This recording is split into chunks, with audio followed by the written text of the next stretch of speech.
Centrioles की discussion हम करते हैं। These are non membranous organelles of the cell.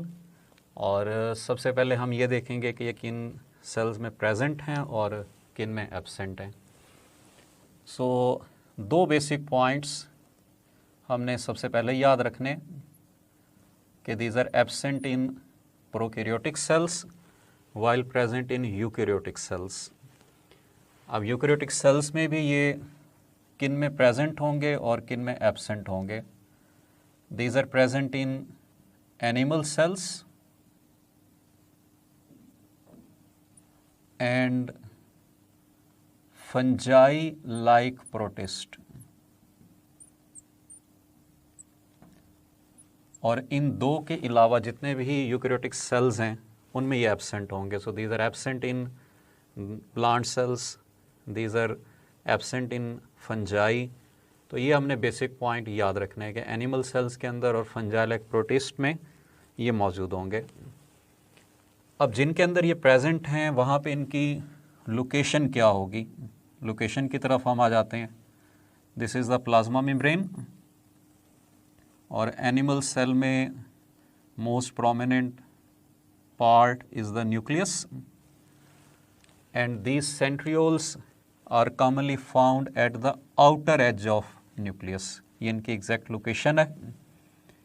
Non dividing cell के अंदर इनका नंबर होगा 2 and these are present at right angle to each other.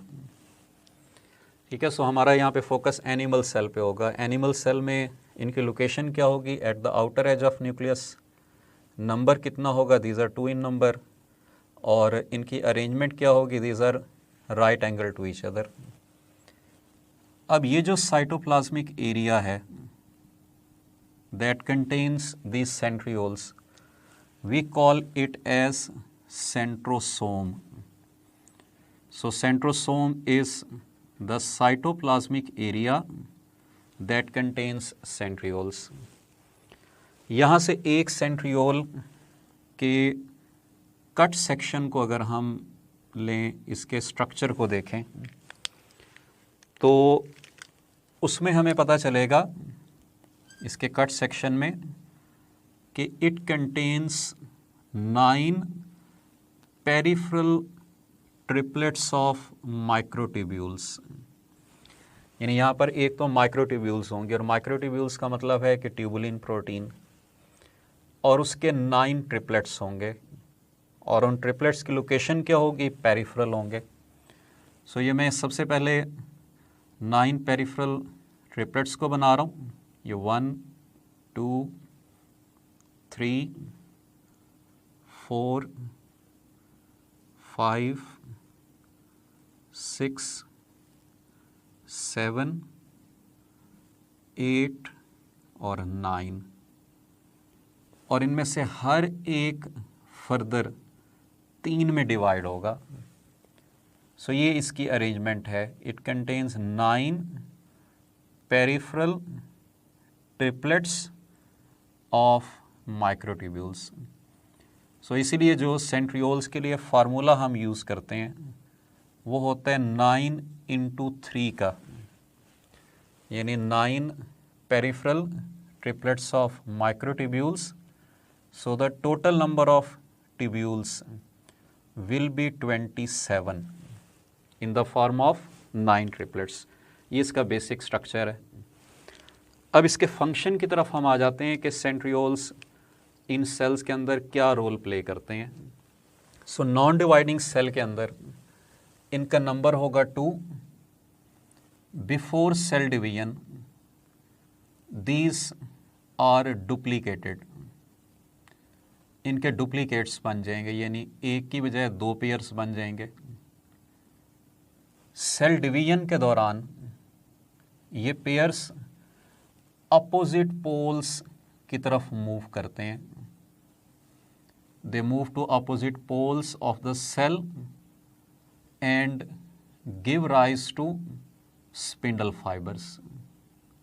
इनसे स्पिंडल फाइबर्स बनती हैं। इन स्पिंडल फाइबर्स का काम होता है क्रोमोसोम्स को इक्वेटर पर अलाइन करना और उसके बाद फिर इनको डिवाइड करना। सो ये सारे फंक्शंस हम सेंट्रियोल्स के साथ रिलेट करते हैं। सो आप कह सकते हैं कि centrioles play role in spindle formation and they play role in cell division। Centrioles की ही एक फर्दर टाइप हम डिस्कस करते हैं जिनको हम कहते हैं बेसल बॉडीज। और ये साइटोस्केलेटन के टॉपिक में हम पढ़ चुके हैं कि these basal bodies are involved in the formation of cilia and flagella. So आप कह सकते हो कि centrioles in the form of basal bodies play role in the formation of cilia and flagella. एक और इम्पॉर्टेंट फंक्शन जो ये animal cell के अंदर परफॉर्म करते हैं, they play an important role in its cytokinesis. Animal cell में cytokinesis के दौरान सेल मेम्ब्रेन फरोइंग डेवलप होती है, जिसकी वजह से सेल क्लीव करता है, डिवाइड होता है। और इस सेल मेम्ब्रेन फरोइंग के लिए एनिमल सेल में सेंट्रियोल्स रिस्पॉन्सिबल होते हैं।